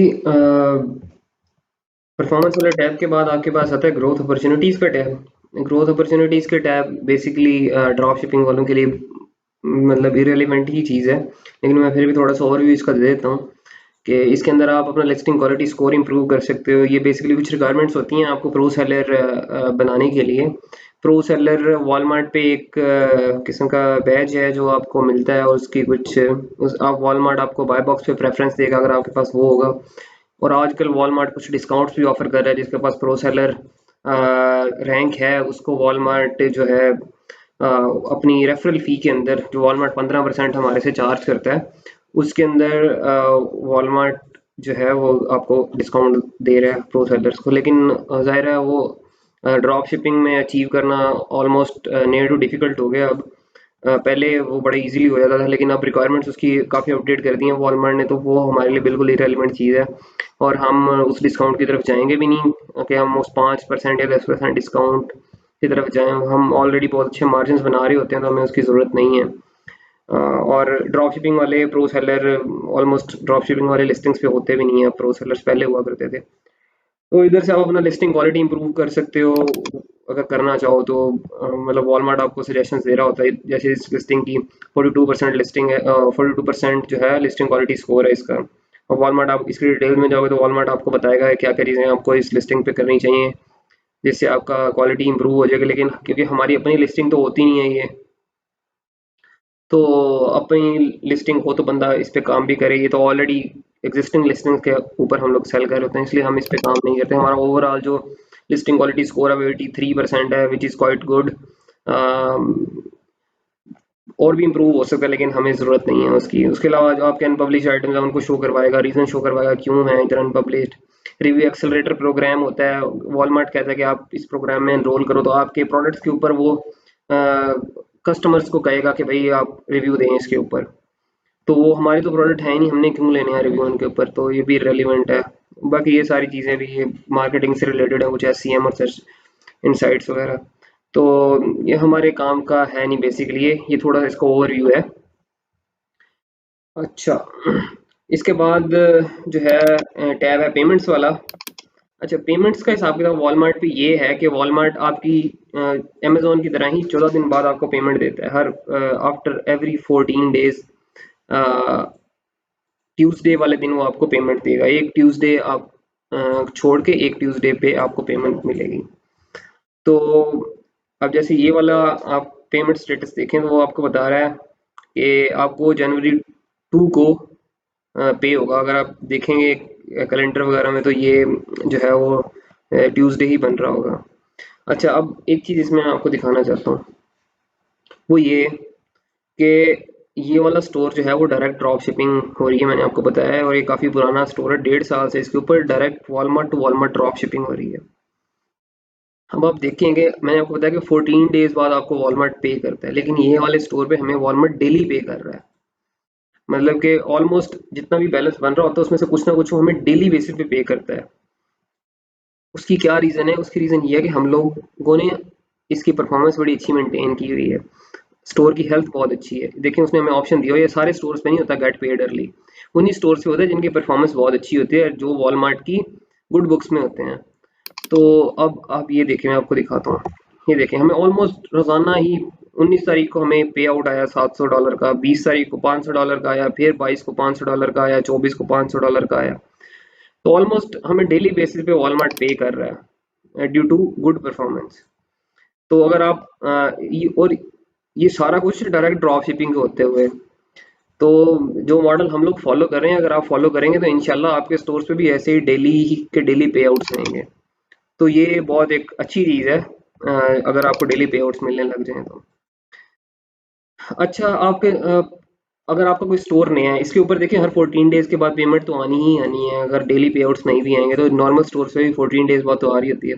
लेकिन अगर आपका स्टोर नया है तो वॉलमार्ट 14 डेज का 20 डेज का पेमेंट होल्ड रखेगा 3 महीने तक। मतलब आज आपने सेलिंग स्टार्ट की है तो आपको पहला पे आउट जो है वो अगर 20 दिन का होल्ड है तो 34 दिन बाद मिलेगा।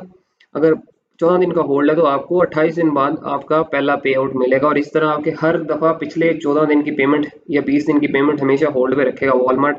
फिर वो 3 महीने बाद रिव्यू करेगा, अगर आपकी परफॉर्मेंस वगैरह सारा कुछ बहुत अच्छा है तो फिर वो होल्ड हटा लेगा, अदरवाइज वो होल्ड को बढ़ा भी सकता है और या उसी को कंटिन्यू भी रख सकता है।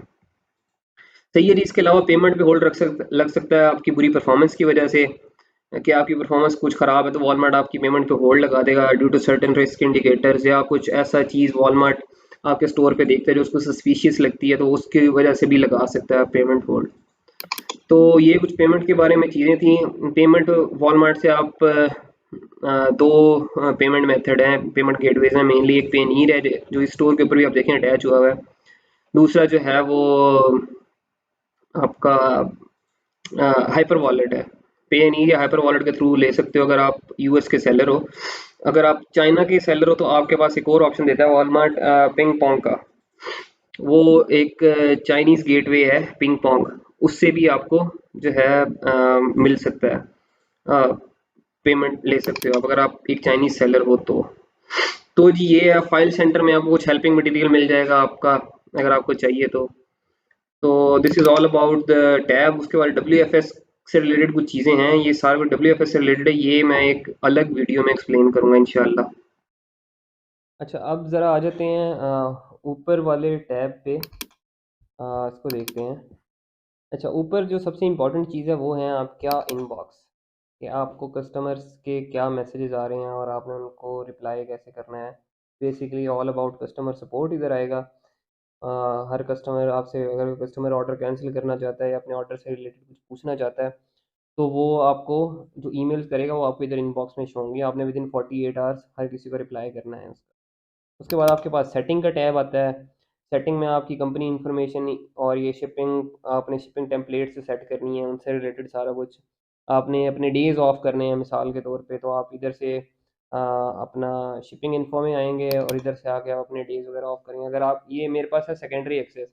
अगर आपके पास मेन एक्सेस हो किसी स्टोर की, मतलब एडमिन एक्सेस हो, तो उधर से आप आपके पास एक ऑप्शन आएगा न्यू यूज़र ऐड करने का, तो वो भी इसी सेटिंग के ऑप्शन में ही आएगा।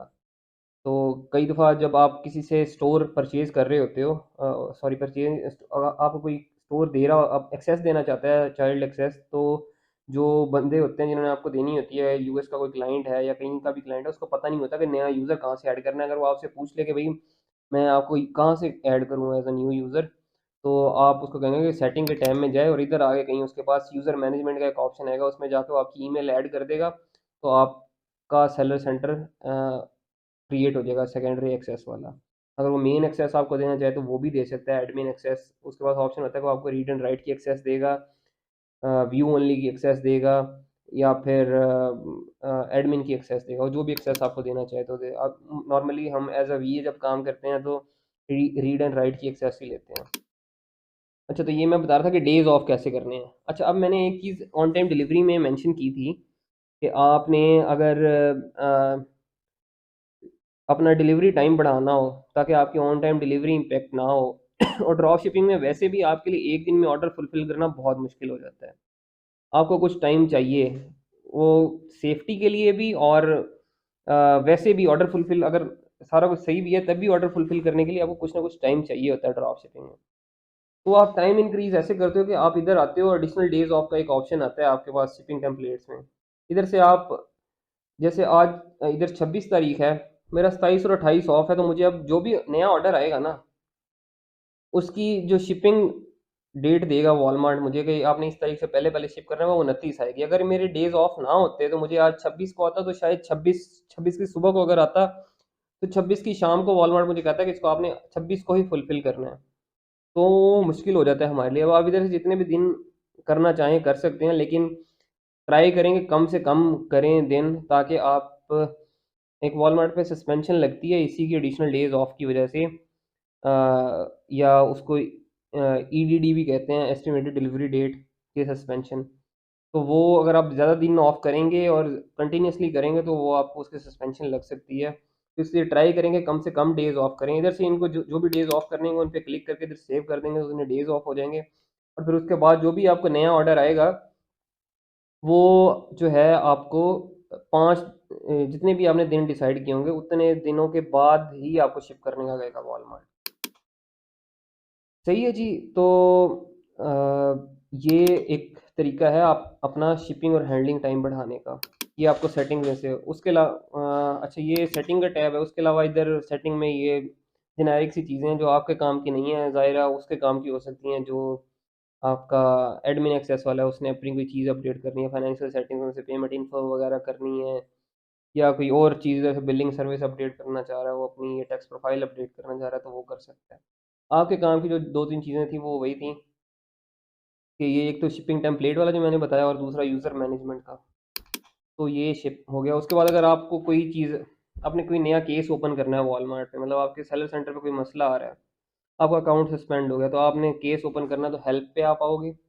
हेल्प पे आके कॉन्टैक्ट कोर्ट पे जाओगे, तो आपने जो भी केस है वो आगे उसके हिसाब से आपको दिखा देगा कि किस चीज़ में क्या मसला आ रहा है आपको, आपका प्रोडक्ट नहीं अपलोड हो पा रहा, तो आप उसके हिसाब से अपना आइटम से रिलेटेड कोई केस ओपन करना चाह रहे हो वो कर सकते हो।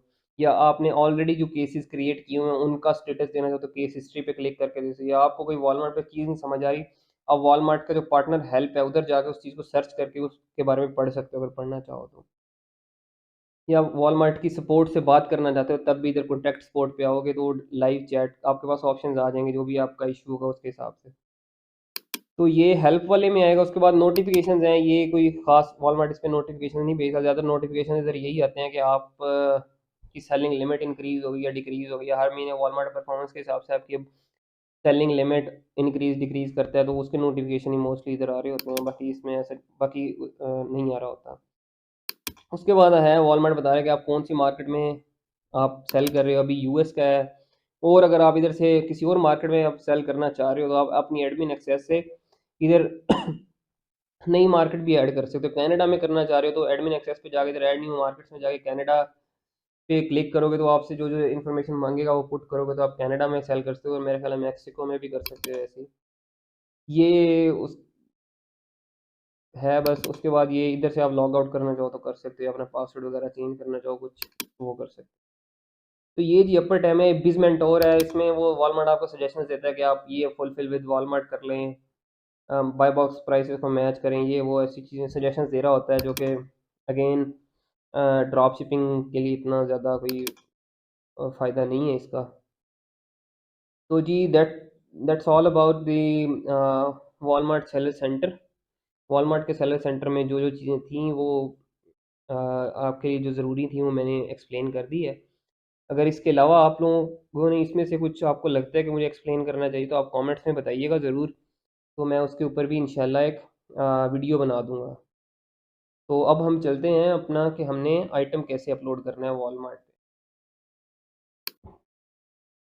अच्छा जी, अब आपने कोई प्रोडक्ट अपलोड करना है वॉलमार्ट पे, तो वो कैसे करेंगे। मैं आइटम्स के टैब में आता हूँ सबसे पहले, और आइटम्स के टैब में मुझे मैनेज आइटम्स का ऑप्शन शो हो रहा होगा।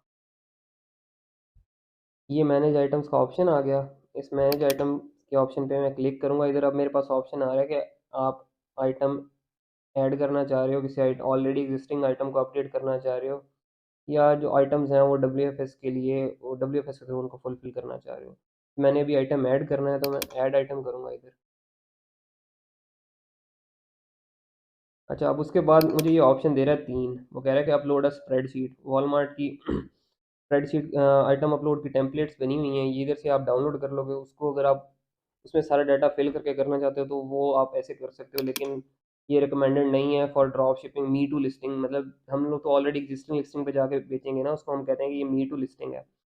तो हमने मी टू करना है बेसिकली, तो उसके लिए ये रिकमेंडेड बिल्कुल भी नहीं है कि आप सारा डाटा, वो तो अपने ही अगर आपने बनानी है कोई बिल्कुल ज़ीरो से स्क्रैच से लिस्टिंग कोई बनानी है तब आप इसको यूज़ करो, अदरवाइज़ इसकी कोई ज़रूरत नहीं है। अब वो कह रहा है कि अगर आप का जो प्रोडक्ट आप करना चाह रहे हो किसी और मार्केट प्लेस पे सेल आप कर रहे हो, तो उसको आप इधर करना चाहते हो तो उसका लिंक इधर डालो। आप इधर से मार्केट प्लेस सेलेक्ट करो, मिसाल के तौर पे अमेज़ोन पे है, अमेज़ोन सेलेक्ट किया हो, इधर अमेज़ोन का लिंक आके डाल दिया हो। ये भी हमारे किसी काम का नहीं है, क्योंकि हमारा अपना कोई प्रोडक्ट तो है नहीं, हम तो ऑलरेडी जो आइटम्स एग्जिस्ट कर रहे हैं वॉलमार्ट में उन्हीं को बेचना है। तो ये तीसरा चीज़ है ना, ये हमारे काम का सर्च द वॉलमार्ट कैटलॉग। वो कह रहे हैं कि वॉलमार्ट पे ऑलरेडी जो एग्जिस्ट कर रहे हैं प्रोडक्ट, उनमें से अगर आप किसी को लिस्ट करना चाह रहे हो तो आप उसको सर्च कर लो। हाँ ये इसको हम यूटिलाइज करेंगे। अब जो प्रोडक्ट हम लोगों ने हंट किया था एक स्टार्ट में, ये अब इसको अपलोड नहीं करने वाला, ये मैं सिर्फ आप लोगों को समझाने वाला हूँ कि इसमें आप कैसे करोगे। अब देखें ये वाला एक आइटम है, तो ये इसको मैं अपलोड करना चाह रहा हूँ। अब वॉलमार्ट क्या मांग रहा है मेरे से, वॉलमार्ट कहता है कि एंटर एन आइटम नेम और प्रोडक्ट आइडेंटिफायर। या तो मैं इसका ये जो आइटम है बिल्कुल ये वाला, इसका सारा ये टाइटल कॉपी करके और इधर डाल दूँ वॉलमार्ट पे, वॉलमार्ट इसको सर्च कर लेगा। लेकिन इसमें मसला ये है कि अगर किसी और आइटम का बिल्कुल सेम नाम हुआ, बिल्कुल एग्जैक्ट मैच हो रहा हुआ, तो वो दोनों को शो करवा देगा, फिर हमारे डिफ्रेंशिएट करना मुश्किल हो जाएगा कि हमारे वाली कौन सी। तो बेस्ट तरीका इसका ये है कि हम आइटम आइडेंटिफायर वाला ये दूसरा ऑप्शन दे रहा है ना, प्रोडक्ट आइडेंटिफायर, इसको यूज़ कर लें। अब प्रोडक्ट आइडेंटिफायर जो मेनली हम लोग यूज़ करते हैं वो दो हैं, एक तो आइटम आईडी है, दूसरा है यूपीसी। सबसे इजी काम तो यही है कि आइटम आईडी हम उस प्रोडक्ट की उठाएं और वो ला के इधर रखें। अब जैसे ये वाला प्रोडक्ट है, आप इसके अगर यूआरएल में आएंगे ना, कोई भी प्रोडक्ट आप वॉलमार्ट पे खोलेंगे उसके यूआरएल में आएंगे, उसके बाद ये आपके पास एक एक नंबर शो हो रहा है आपको यूआरएल में, जैसे ये वाला है, ये जिसको मैं हाईलाइट कर रहा हूँ, ये नंबर जो है ना ये प्रोडक्ट आईडी है बेसिकली इसकी। हम इसको कॉपी करते हैं इधर से, ये हर आइटम के यूआरएल में ऐसे ही शो होगा आपको, मतलब नंबर डिफरेंट होगा लेकिन ऐसे ही आपको हर उसमें यूआरएल में शो हो जाएगा। इसको मैंने कॉपी किया, कॉपी करने के बाद मैंने इधर ला के इसको पुट कर दिया। अब इसको मैं सर्च करता हूँ, वॉलमार्ट इसको खुद ही ढूंढ लेगा यही वाले प्रोडक्ट पे, ये वही वाला आपका प्रोडक्ट आ गया। अब ये वाला प्रोडक्ट जो है मेरे इस सेलर सेंटर पे ऑलरेडी लगा हुआ है, इसका स्टेटस भी शो करवा रहा है कि ये अनपब्लिश्ड है। लेकिन अगर नहीं लगा हुआ तो इसका ऐसा कोई स्टेटस नहीं आपको ऐसा शो करवाएगा पब्लिश या अनपब्लिश्ड का, तो उसको आप कर सकते हो। तो ये इसने आइटम ढूंढ लिया। इस तरह अगर हम यूपीसी के थ्रू ढूंढना चाहते हैं इसको, तो मैं इसको इसकी सोर्स फाइल निकालूंगा कंट्रोल यू करके, कंट्रोल यू करूंगा तो ये इसका सोर्स फाइल आ जाएगी मेरे पास। अब इस सोर्स फाइल से मैंने यूपीसी ढूंढना है बेसिकली, कंट्रोल एफ मतलब कंट्रोल फाइंड करूंगा और इधर यूपीसी लेके सर्च कर लूंगा। ये देखें, ये मेरे पास इसका यूपीसी आ गया। अब ये वाला जो पूरा नंबर है ना ये यूपीसी है, इसको मैं कॉपी करके उधर डालूंगा, तब भी मेरे पास वही सेम आइटम निकलेगा। इसको मैं कंट्रोल सी करता हूँ और इधर आके इसके थ्रू सर्च करके देखता हूँ इसको कि वही वाला आइटम आता है या नहीं।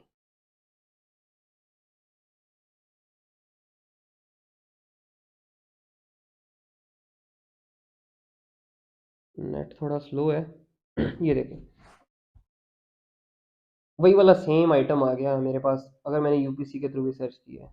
इसको आप करेंगे जब, तो उसके बाद आपको इधर अपलोड का ऑप्शन आ जाए, सबमिट का ऑप्शन, अगर सबमिट करेंगे तो ये आइटम लिस्ट हो जाएगा। इसके अंदर आपने एक एसकेयू अपना असाइन करना होता है, बस वो आप कोई भी नंबर रख सकते हो अपनी मर्जी से, नंबर या नाम जो भी आप रखना चाहो वो आपकी मर्जी है। इस तरह करके आप एक आइटम अपलोड कर लोगे वॉलमार्ट। अच्छा, इसके अलावा अगर आप पूरा एक प्रोसेस देखना चाहते हो इसका कि भाई, ये तो मैंने आपको बिल्कुल एक ओवरव्यू दिया है कि कैसे आप अपलोड करते हैं। इसके अगर इसमें डिटेल्ड आप बिल्कुल देखना चाहते हो तो हमारे चैनल पे एक और वीडियो पड़ी है जिसमें सिर्फ मैंने आइटम लिस्ट करने का तरीका ही बताया है। अब वो वीडियो देख के और ज़्यादा इसको एक्सप्लेनेशन में देख सकते हो अगर देखना चाहो तो। ये भी बहुत है आपके लिए मेरे ख्याल से, लेकिन अगर आपको मसला आ रहा है, तो आप वो वाली वीडियो देख सकते हो, उसका लिंक इस वीडियो के साथ अटैच कर देंगे हम लोग। अच्छा जी, मेरा आइटम हो गया अब लिस्ट। अब मैंने देखना है कि भाई उसको अब आइटम लिस्ट होने का मतलब ये नहीं है कि वो वॉलमार्ट पे आप उस आइटम पे एज अ सेलर शो होने लगोगे। उसके बाद आपको कुछ और भी करना है walmart.com पे उस आइटम की लिस्टिंग पे अपीयर होने के लिए। उसके लिए आपने क्या करना है, आपने वॉलमार्ट को बताना है कि मेरे पास इस आइटम का इतना स्टॉक पड़ा हुआ है और मैं इस प्राइस पे बेचना चाहता हूँ। इसको बेसिकली मैंने इधर लिखा हुआ है managing the buy box. Buy box को आपने कैसे मैनेज करना है इसके, वो हम लोग देख लेते हैं ज़रा। ये मेरा सेलर सेंटर है, ये कोई भी एक रैंडम आइटम है हमारे स्टोर पे लगा हुआ। सही है, अब इसका मैंने देखना है कि इसका बाय बॉक्स कैसे मैंने, अब देखें इस पे इन्वेंट्री बिल्कुल ज़ीरो है और ये प्राइस है इसकी। इसको मैं पहले चेक कर लेता हूँ व्यू ऑन walmart.com करके कि इसके ऊपर कौन सा सेलर है, कितने में बेच रहा है और क्या सीन चल रहा है उसका। अच्छा, इस आइटम पे देखें आप कि इस आइटम पे ये शो करवा रहा है कि इस पे शिपिंग अवेलेबल ही नहीं है। अब इस पे कोई और सेलर, इसका मतलब है कि शिपिंग दे ही नहीं रहा। अब हम क्या करते हैं, हम अपने इधर ये इन्वेंट्री वाला जो आ रहा है कॉलम, इसमें हम एक यूनिट ऐड कर देते हैं, इसका कि हम वॉलमार्ट को बेसिकली बता रहे हैं कि भाई हमारे पास एक यूनिट इसका ऑन हैंड है। ये कर दिया मैंने और 14.33 ऑलरेडी इसकी प्राइस जो सेट हुई है, इसको भी मैं इधर से एडिट कर सकता हूँ लेकिन इसको मैं यही रहने देता हूँ। तो 14.33 जो मेरी है वो प्राइस है। अब देखते हैं कि इधर हम अपीयर होते हैं या नहीं। ये टाइम लेता है थोड़ा सा कभी कभी। बल्कि ये देखें आ गया। पहले मोर सेलर ऑप्शंस में कुछ भी नहीं आ रहा था, अब मोर सेलर ऑप्शंस में हम लोग आ रहे हैं। स्टोर का नाम नहीं मैं आप लोगों को शो करवाऊंगा, लेकिन आप इधर देखेंगे 14.33 जो है प्राइस शो होने लग गई है। तो 14.33 पे कोई सेलर और अवेलेबल है इधर। वॉलमार्ट इस पे बेच रहा है लेकिन वॉलमार्ट के पास शिपिंग अवेलेबल नहीं है। वॉलमार्ट की प्राइस है 5.48। अब हम as a third party seller इस पे आ गए हैं 14.33 प्राइस पर। अब देखें इसकी मैं इन्वेंट्री दोबारा जो है उसको मैं ज़ीरो कर देता हूँ तो हम इधर से डिसअपीयर हो जाएंगे। ये मैंने ज़ीरो करके इसको अपडेट कर दिया। अब उस पर अगेन वही स्टेटस आ जाएगा दोबारा, कोई और दूसरा सेलर इस पर अवेलेबल नहीं है। देखें अब मोर सेलर ऑप्शन वाला जो इधर एक ऑप्शन आ रहा था वो गायब हो गया। तो ये जी इस तरह करके, अब अगर कोई और सेलर इधर बैठा होता है मिसाल के तौर पे, वो कहता है कि मैं 14.3 का देता हूँ, तो हम 14.29 प्राइस लगाते हैं उससे ऊपर रहने के लिए। जो भी टॉप पे होगा इधर वॉलमार्ट, उसको ऑर्डर हमेशा उसी के पास आएगा वॉलमार्ट। सही है। तो या फिर दूसरे अल्फाज में ये कह लें कि उसी के पास बाय बॉक्स होगा और बाय बॉक्स जिसके पास होगा उसी के पास ऑर्डर आएगा। वॉलमार्ट पे बाय बॉक्स जो है वो ज़्यादातर प्राइस की बेसिस पे ही जज होता है। जिसकी प्राइस सबसे कम होगी वॉलमार्ट उसी को बाय बॉक्स देता है। अच्छा जी, तो इस तरह से करके आप लोग इन्वेंट्री मैनेज कर सकते हो, बाय बॉक्स मैनेज कर सकते हो। तो ये शॉर्ट सा एक और हमारा पार्ट था जो कंप्लीट हुआ। अच्छा जी, अब अगली चीज़ जो है, अब आपने बाय बॉक्स मैनेज कर लिया और उसके बाद आपके पास ऑर्डर भी आ गया। अब ऑर्डर जो आएगा उसको कैसे आप लोगों ने हैंडल करना है वो देखते हैं ज़रा। ऑर्डर्स वाले टैब में जाते हैं, हमारे पास जो ऑर्डर्स आए हुए हैं उनको ज़रा देख लेते हैं।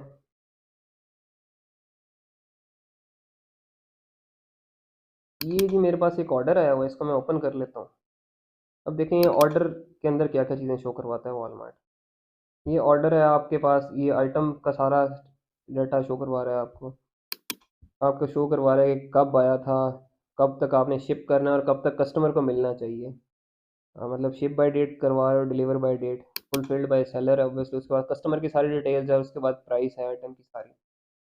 तो ये चीज़ें आपको ऑर्डर के अंदर शो करवाएगा। अब अगर इस ऑर्डर को मैंने शिप करना है, मैंने कस्टमर को फॉर एग्जांपल वॉलमार्ट से ही भिजवा दिया ऑर्डर उसका।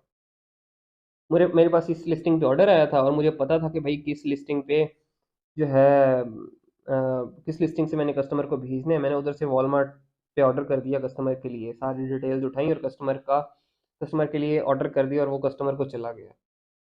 अब वॉलमार्ट मुझे एक ट्रैकिंग नंबर देगा, क्या मैं उस ट्रैकिंग नंबर को दोबारा इधर यूज़ कर सकता हूँ? नहीं, नहीं यूज़ कर सकता।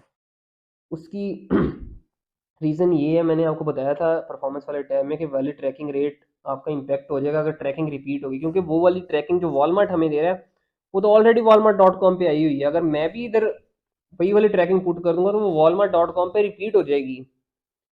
तो रिपीट होगी तो वॉलमार्ट को पता चल जाएगा कि आप लोग जो है वो वॉलमार्ट से ही ऑर्डर कर रहे हो। तो इस तरह आप एक तो इनवैलिड ट्रैकिंग हो जाएगी और दूसरा वॉलमार्ट को बता भी रहे हो कि आप वॉलमार्ट से ही सोर्स कर रहे हो, क्योंकि वॉलमार्ट अलाउ नहीं करता।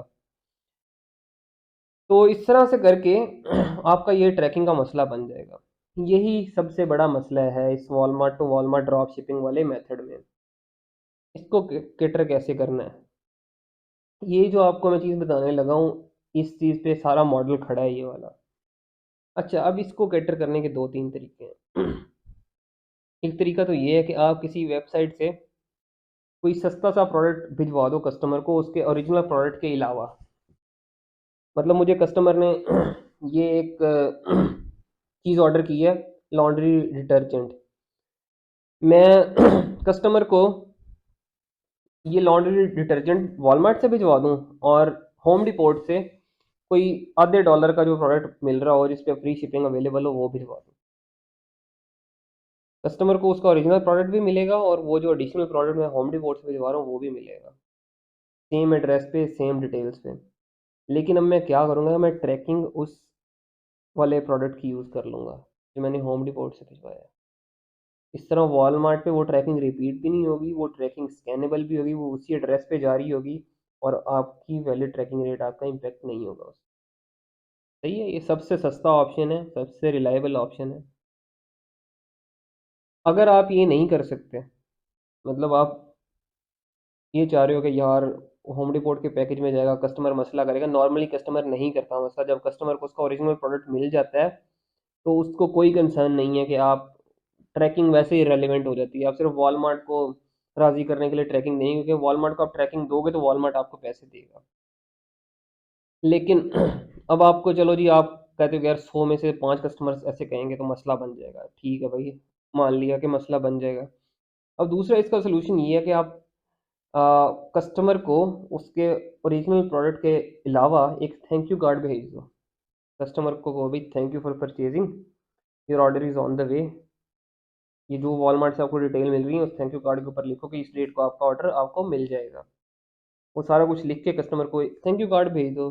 कस्टमर खुश भी होगा कि चलो जी मुझे थैंक यू कार्ड है और मेरा ऑर्डर ऑन द वे है। या अगर उससे पहले भी मिल गया कस्टमर को तो फिर तो कोई मसला ही नहीं है। अगर बाद में भी मिलता है तो स्टिल ईज़ी हो जाएगा कस्टमर। आप ट्रैकिंग जो है अब उस थैंक यू कार्ड की यूज़ कर लो। वो भी वॉलमार्ट पे कभी नहीं आई होगी रिव्यू, लेकिन अब ये थोड़ा कॉस्टली पड़ जाएगा आपको। आपको थैंक यू कार्ड के ऊपर एक लेबल जनरेट करके लगाना पड़ेगा, जिस भी कैरियर का लगाओ, यूएसपीएस का लगाओ, यूपीएस का लगाओ, फेडेक्स का लगाओ। रिकमेंडेड है कि यूएसपीएस का लगाओ, उससे सेफ रहोगे आप। बस ये मेरी रिकमेंडेशन है, बाकी आपकी मर्ज़ी है, आप जो मर्ज़ी लगाओ। तो वो आपको ज़ाहिर है कॉस्टली पड़ेगा। अब उसकी प्राइसेस हर जगह पे डिफरेंट होती हैं, मतलब हर स्टेट के लिहाज से उसकी डिफरेंट प्राइस मिलेगी आपको। थोड़ा सा कॉस्टली तो पड़ जाएगा लेकिन वो ज़्यादा सिक्योर हो जाएगा as compare to Home Depot वाला जो मेथड मैंने बताया है। तो ये दो तीन तरीके हैं, इसके अलावा भी आप कोई और तरीका निकाल सकते हैं। मेनली ये है कि आप कस्टमर को कोई एडिशनल चीज़ भिजवाएं और उसकी ट्रैकिंग यूज़ कर लें। और एक मेरी इधर सबसे रिक्वेस्ट है कि आप लोग कभी भी फेक ट्रैकिंग्स यूज़ ना करें। बहुत सारे सॉफ्टवेयर आपको मिल जाएंगे, जैसे ट्रैक टैको है, गेट मोर ट्रैक्स है। उनकी ट्रैकिंग आप यूज़ ना करें, क्योंकि वो ऑलरेडी यूज्ड ट्रैकिंग्स होती हैं। वॉलमार्ट पे नहीं तो कहीं और यूज़ हुई भी होती हैं वो। अब वॉलमार्ट का फ़िल्टर लगा देते हैं कि वॉलमार्ट पे वो ना यूज़ हुई हो कभी, तो वो अमेज़न पे यूज़ हुई हुई दिखा देगा। और जब आप उसको शिप करते हो तो वो आपको शो करवाता है कि सोल्ड एंड शिप्ड बाय, जिस बंदे ने ओरिजिनली उसको शिप किया होता है उसका नाम वो शो करवाता है कि शिप्ड बाय अमेज़न पे। अगर कोई सेलर था, उसने वो ट्रैकिंग यूज़ की हुई थी, तो वो उसका नाम शो करवाएगा वॉलमार्ट पे। वॉलमार्ट डिटेक्ट कर लेगा कि आप फेक ट्रैकिंग यूज़ कर रहे हो। तो इमरजेंसी केसेस में तो आप यूज़ कर सकते हो, लेकिन आप उसको बिल्कुल रेगुलर यूज़ में बिल्कुल ना लाओ। तो ऐसे करके ये वाला जो ट्रैकिंग वाला मसला है आप इसको सॉर्ट आउट कर सकते हो। और अगर आप टू स्टेप या डब्ल्यूएफएस में जाओगे उधर तो आपको ये मसला है ही नहीं, तो उधर आपके मार्जिन ऑब्वियसली कम होंगे, लेकिन इस मसला ये वाला मसला आपको उधर आना ही नहीं है। अच्छा, तो ऐसे करके आप लोग इधर ट्रैकिंग उसकी आपके पास ट्रैकिंग आ गई, मिसाल के तौर पर अपनी शिप करना है, तो जैसे शिप आइटम पे आप लोग आएँगे और इधर अच्छा, आप वॉलमार्ट से भी आप शिपिंग लेबल्स परचेज़ कर सकते हैं। वॉलमार्ट आपको शिपिंग लेबल देता है, लेकिन ये वाला शिपिंग लेबल ज़ाहिर है अब काफ़ी महँगा होगा, तो आप ना ही यूज़ करें इसको। अब आप वॉलमार्ट को ज़ाहिर ज़ाहिर है, जब आप खुद अपना कोई ट्रैकिंग देनी है तो आप कहोगे I already have a shipping label, इधर क्लिक करोगे। उसके बाद वॉलमार्ट आपसे पूछेगा कौन से कैरियर का शिपिंग लेबल है आपके पास। अब जो भी इधर है, यूएसपीएस का है, फेडेक्स का है, उसको सिलेक्ट करके इधर शिपिंग डालोगे, इधर ट्रैकिंग डालोगे और इधर मार्क एज़ शिप्ड कर दोगे। उसके बाद आपके पास 4 घंटे का टाइम होता है। 4 घंटे के अंदर-अंदर अगर आप अपना ट्रैकिंग को चेंज करना चाह रहे हो, आपसे गलती से कोई गलत डल गई है, तो आप उसको एडिट कर सकते हो इधर, उसके बाद आप नहीं कर सकते। तो इस तरह से करके ऑर्डर शिप हो जाएगा। अच्छा जी, सारा कुछ हो गया। कस्टमर सपोर्ट को भी हम लोगों ने देख लिया है कि कस्टमर सपोर्ट में क्या-क्या चीज़ें होती हैं। अब कस्टमर सपोर्ट में आपको नॉर्मली मैसेजेस आएँगे कस्टमर्स के कि भई मेरा जो है order, where is my order? Customer mostly यही पूछते हैं, वेयर इज़ माय ऑर्डर? या कैंसलेशन का है, कैंसलेशन वाले को तो कैंसल कर दो अगर आप लोगों ने उसको अभी तक उसका आइटम नहीं भेजा। अगर वो कह रहा है कैंसल कर दो तो कर दो, अगर भेज दिया तो उसको अपोलोजाइज़ कर लो कि भई आपके पास ऑर्डर ऑलरेडी शिप हो गया और हम कैंसल नहीं कर सकते, लेकिन जब आपके पास आ जाएगा तो आप रिटर्न करना चाहो तो कर सकते हो। अब वेयर इज़ माई ऑर्डर वाला अगर आपको आता है तो आप उसको उसकी डिटेल्स दे दो, अगर उसका ऑर्डर भेज दिया तो ठीक है, वरना उसको बता दो कि भई आपका ऑर्डर 1-2 दिन में डिस्पैच हो जाएगा। या उसके अलावा अगर कोई कस्टमर कोई क्वेश्चन पूछ रहा है कि भई मैंने ये चीज़ ऑर्डर की थी, मुझे गलत मिल गई है या कुछ, अब इसका क्या करना है या मुझे रिफंड कर दो, तो बिल्कुल नहीं हिचकिचाना, फ़ौरन रिफंड करो कस्टमर को। आप अगर कस्टमर को कोई चीज़ कम मिली है, तो आप कस्टमर किस के साथ बातचीत कर सकते हो कि यार चलो आपको कम मिल गई, आप आधा रिफंड ले लो मेरे से। अगर कस्टमर नहीं मानता कि भई नहीं मुझे फुल रिफंड चाहिए, तो उसको फ़ौरन रिफंड कर दो, दूसरा कोई सवाल ही नहीं है। इधर आप अपनी टेम्पलेट्स भी बना सकते हो। इधर आपके पास ऑप्शन आएगा मैसेज टेम्पलेट सेटिंग्स, इसमें आप अपनी टेम्पलेट्स बना के सेव कर सकते हो और उनको ही यूज़ कर सकते हो अगर आप चाहते हो कि बार-बार टाइप ना करना पड़े। तो ऐसे करके आपकी कस्टमर सपोर्ट वर्क करती है। कस्टमर सपोर्ट में आपने बहुत एक्टिव रहना है और टाइमली रिस्पॉन्स देना है कस्टमर्स को, और कस्टमर को बिल्कुल भी डिसअपॉइंट नहीं होने देना, वरना रिफंड तो उसने वॉलमार्ट से ले ही लेना है और आपको गंदा रिव्यू भी दे के जाएगा। तो जी, that's all about Walmart to Walmart drop shipping. मैंने इसमें अपनी ट्राई की है कि सारी चीज़ें कवर कर दूँ, लेकिन इसके बाद भी अगर कुछ चीज़ें एक पूरे प्रोसेस से गुज़ारा है मैंने, अपनी तरफ से पूरी एफ़र्ट की है कि पूरा एक प्रोसेस कवर हो जाए, लेकिन इसके बाद भी अगर आप लोगों के कोई क्वेश्चंस हो या कोई चीज़ मैं मिस कर गया हूँ, तो मुझे प्लीज़ बताइएगा। मैं इंशाल्लाह एडिशनल वीडियोज़ बना के उसको कवर करने की कोशिश करूँगा। इसके बाद भी इसकी फ़ॉलो-अप वीडियोज़ आती रहेंगी, लेकिन ये एक कंप्लीट गाइड है। अगर आप Walmart to Walmart drop ship करना चाह रहे हैं, तो वो कैसे होगी, किस प्रोसेस से गुज़रना पड़ेगा आपको, इसमें मैंने सारा कुछ कवर कर दिया है।